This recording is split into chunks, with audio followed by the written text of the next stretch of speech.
from owned or a free one, I don't really care. Just please get something that looks professional, get something that isn't blurry, the wrong sizing, and just generally looks scuffed. Some overlay packs are scuffed by aesthetic, but you can definitely tell the difference between actually scuffed and aesthetically scuffed. Just get yourself something that looks proper. Tip number 10, you've heard it before, and I'm saying it again because it is the most important piece of advice I can give you. Every single day I get asked, I hate my voice, I hate my face, I hate looking at myself, I can't stand it. Okay? Then this is all you have to do. Every single day, get a phone, get a camera, open up your webcam, it doesn't matter what. Hit record. Film yourself for 10 minutes, talking and trying to be as entertaining as possible. End the 10-minute recording, don't watch it. Go away, don't think about it. The next day, sit down, watch your entire 10 minutes without speeding it up, without looking away, close everything else. Just focus on watching it. You'll very quickly realize what you need to improve. As soon as you're finished watching that 10 minutes, hit record and film another 10 minutes. Don't watch it, come back the next day and repeat. Not only do I go live 4 nights a week and make these videos weekly, but I still record myself daily for 10 minutes. I get fully dressed up, turn the lights on, turn everything on, and do it every single day. So if you've heard me give you this tip before and you haven't started doing it, or you've listened to this now and you're not going to start doing it, why? Do you not want to become a better entertainer? Do you not want to next day and repeat? There's no downside. Not only do I go live 4 nights a week and make these videos weekly, but I still record myself daily for 10 minutes. Get fully dressed up, turn the lights on, turn everything on, and do it every single day. Tip number 11, we're starting the tech tip. Time to give you this tip before and you haven't started doing it, or you've listened to this now and you're not going to start doing it. Just sit down. Why? Close the software. Do you not want to become a better entertainer and watch? Do you not want to next day and repeat? There's no downside. Not only do I go live 4 nights a week and make these videos weekly, but I still record myself daily for 10 minutes. Fully dressed up, turn the lights on, turn everything on, and do it every single day. Tip number 11, we're starting to tech tip. You've this tip before and you haven't started doing it, or listen to this now and you're not going to start doing it. Just seriously spend time studying. Do you not want to become a better entertainer? Too many people go live without understanding how to use this software. But I still record myself. These are your tools and a streamer fully dressed up. If you need help, I have guides on this channel, so please go check them out and familiarize yourself with your tools. Tip number 12, learn about your GPU and CPU resources and where you can find the information about them inside Streamlabs and inside OBS. The amount of people who say that they're dropping frames when in reality they're lagging frames or skipping frames or vice versa is kind of insane. So let's cover exactly how to tell the difference real fast and where you can find the statistics panel so you know exactly which one is the issue. Starting with Streamlabs OBS, we're going to look at the performance tab. If we look down here at the bottom, you can see a performance tab and you can give it a click and turn on quick view. This will show you your CPU usage, your frame rate, your bit rate, and most importantly, your dropped frames percentages. But sadly, this is all it will show you. I do wish there was a little bit more information, but there isn't. OBS absolutely has Streamlabs beaten in this regard. If you want to find out what is going wrong with the stream, they have it on their statistics panel. I want you guys to head up to the view section and I want you to click on stats. This is where you can see literally everything. If we look at this section here, you'll see frames missed due to rendering lag, and that means your graphics card is lagging. Skipped frames or encoding lag is your CPU usage, or if you use NVENC encoding, then it's your graphics card chip struggling. Dropped frames is included here, and this means your network or bitrate is wrong. If you want a full breakdown of that, I have another video on the channel as well. If you use this to determine the problem, you can then solve it much easier. I have a whole video breaking down each of these and how to solve them as well if you need it. It's called How to Fix a Laggy Stream, and it's on the channel. Seriously, you guys go watch the rest of this channel. There's so many resources for you. Tip number 3, check your canvas, your output, your FPS, and your bitrate, and make sure they actually all work together. So many people are just throwing stuff out there. I saw one guy try to have a 20,000 bitrate for Twitch streaming the other day. That's not how that works. By the way, hey, if you're using Streamlabs OBS, come here. Check your advanced settings and make sure dynamic bitrate is turned off. This tool is literally Satan's butthole. It is really bad. Do not use it. It'll kill your stream. If you want a quick guide to resolutions, canvases, frame rates, and all that, then I have one linked to the description. It's the Twitch one. It shows you everything you can set up and how they work together. Or as I said, my video about how to fix laggy streams. Tip number 4, check, and triple check your microphone and your filters are leveled properly. The amount of times I see people talking into the wrong side of the mic, or it's far too quiet, or they've got all this background noise, even though it is so simple to fix these things. I think the most common issue is people have their music or their game audio way too loud and it is overpowering their voice, and they just could fix it if they listened back to their stream or their audio. So please, please, please triple check your microphone and your game sounds. If you look in the bottom right of OBS or in Streamlabs, you'll see your levels and you can tell where things are at. Your audio for your microphone should be just about hitting the yellow, and then your games should be a little bit lower than that in order to actually give you a nice balance. I also want to make sure at the very least you add a limiter or a compressor filter to your microphone. Right click, filters, add filter, limiter or compressor. Seriously, add one of these. If you yell, it'll stop you from hitting red and then causing everyone who is watching your stream to have their ears blown out. While you're here, you can also add noise suppression if you want to remove fans, air conditioning, or low white noise in the background, which comes with a lot of condenser microphones. Just don't add too much or you'll sound weird. Full video on that on the channel. Tip number 15, always check to make sure your game capture and your game settings will actually work with OBS and Streamlabs before you go live. You can do this with a test recording and then heading into your game settings and capping it so it is 60 frames or 120 frames, so it has a nice balance down to your 30 or 60 frame stream. And also make sure you have the correct resolution and the right windowed or full screen mode for that game. Doing technical fixes while you're live really kills your momentum and throws people off, so make sure you do it before you go live, test out games, and don't waste your time while live. Tip number 6, if you want to make sure you're interacting with chat as fast as possible, please turn on low latency mode. Super easy, super important to do. It's insane the amount of people who come into my stream and say, how do you reply so quick? It's low latency.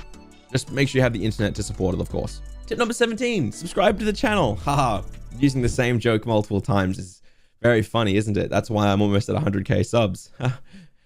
Tip number 17 is actually to turn on disconnect protection. If you head to your settings, you'll be able to find it pretty quickly, and this will save you. Now, you have to be using Streamlabs or OBS or another major encoding software. If your internet cuts out, then you're going to be able to have disconnect protection for at least 90 seconds while you try to get yourself back online. If you don't have this on, everyone just gets kicked straight out of the stream, essentially, and it makes it look like you're offline. It's much harder to recover from that than from disconnect protection. Tip number 18, if you are going to use a webcam, then please make sure you turn off all of the automatic settings. Turn off your autofocus, turn off your auto white balance, turn it all off and learn how to use your tools properly. I have a video on it, but essentially make sure you light yourself properly and please make sure you light your background properly. I know your room might not seem dark, but the webcams and the cameras that you guys are using are not as good as the human eye.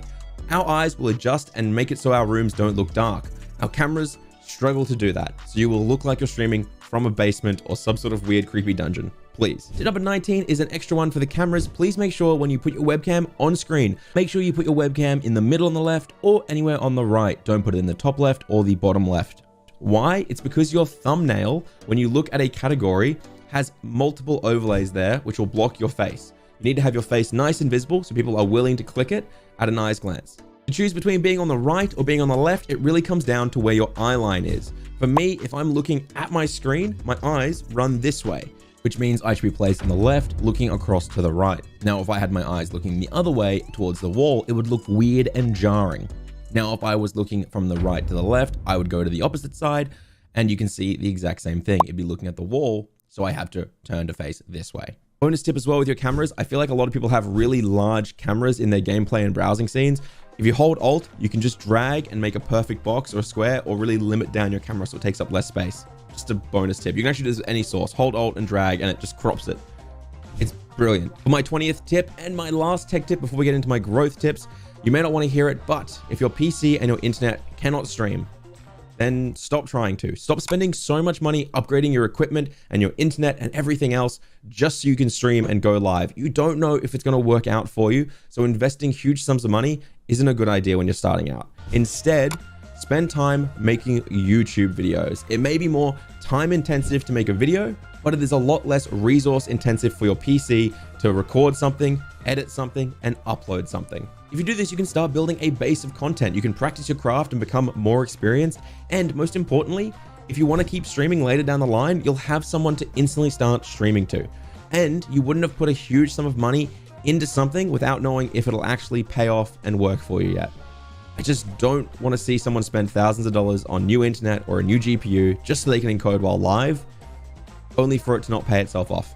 For tip 21, let's get into the growth tips by watching our VODs back. You might think this is kind of strange, but the amount of people who don't watch their own VODs back is wild. You need to watch your own VODs because instantly you'll understand where you need to improve, whether your mic sounds okay, whether or not you're actually being entertaining, and If you watch them back while you're in the highlighter tool, it means you can also capture the best bits for your stream and use them on other platforms. This is huge when it comes to increasing your discoverability. Speaking about discovery, let's talk about tip number 22, and that is the fact that discovery on Twitch is very difficult. The platform just has certain ways you need to act and certain types of content you need to make in order to be discovered. And that's actually the same with TikTok and YouTube. Every single platform has certain rules you have to follow and certain types of content you need to make if you want to grow. Not all content is discoverable in this day and age, whether it's TikTok, YouTube, or Twitch, it doesn't matter. Don't blame the platform. Don't put your heels in. Don't throw a tantrum. Adapt to what works on those platforms and use it to your advantage when starting out. We don't really get to fight against these giant machines and these giant algorithms. We have to play the game. YouTube won't let you grow if all you upload are badly edited montages from your streams. It's just a fact these days. TikTok won't even share your content if it detects you're swearing in them. And don't even get me started on the trends and tags that TikTok uses. Every platform has a game. We just have to play it if we want to grow. That's a fact. Tip number 23, speaking of external platforms, it's time to pick your social media and how you're going to use them for your niche. I want you to pick one that is good for engagement and then one that is good for discoverability. The most common one for discovery is YouTube, and the most common one for engagements are Twitter or Discord. Spend time learning about the platform. Watch guides like mine on how to use them to your advantage. I've seen people stop posting random highlights and follow my guide on making search-based content, and surprise, they actually start getting views. They start making reviews on games, or they start making little how-to guides, and those videos perform so much better. Tip number 24, I mentioned Discord. I want you guys to set up a Discord template server. Even if you don't invite people to it, even if you have no viewers yet, set it up and start learning how it works. We have a video about how to set it up that even gives you a template server that you can just start with and play around in. It might seem complicated, but once you get your hands into Discord, it's actually really easy to set up and run. And I want you guys to have it ready to go so that when you actually get an audience, it is there and you can start inviting them.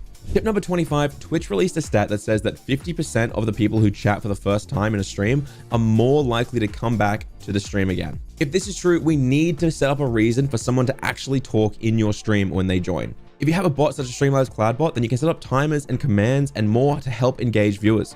Once you're an affiliate, you can add channel points as well. You just need to give someone something to talk about. I really recommend the question of the day command, !QOTD, and then you just manually add a different question every single day. Someone joins, oh, I wonder what this QOTD command does. And it just asks them, hey, what's your favorite type of ice cream? And then if they say anything other than cookies and cream, you can just ban them because you don't want them in your chat anyway. Tip number 26, spend time planning out your content. I feel like a lot of people these days just kind of go live and they wing it and just play a game.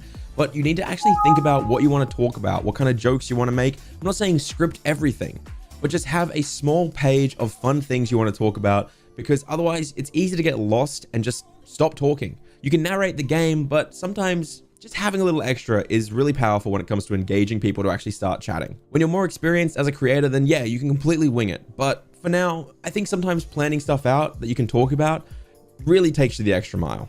Tip number 27 is find a unique selling point for your stream and your content. I've talked about how you should always make your titles and thumbnails clickable, but take it a step further. If someone looks at all of Super Mario Odyssey and they see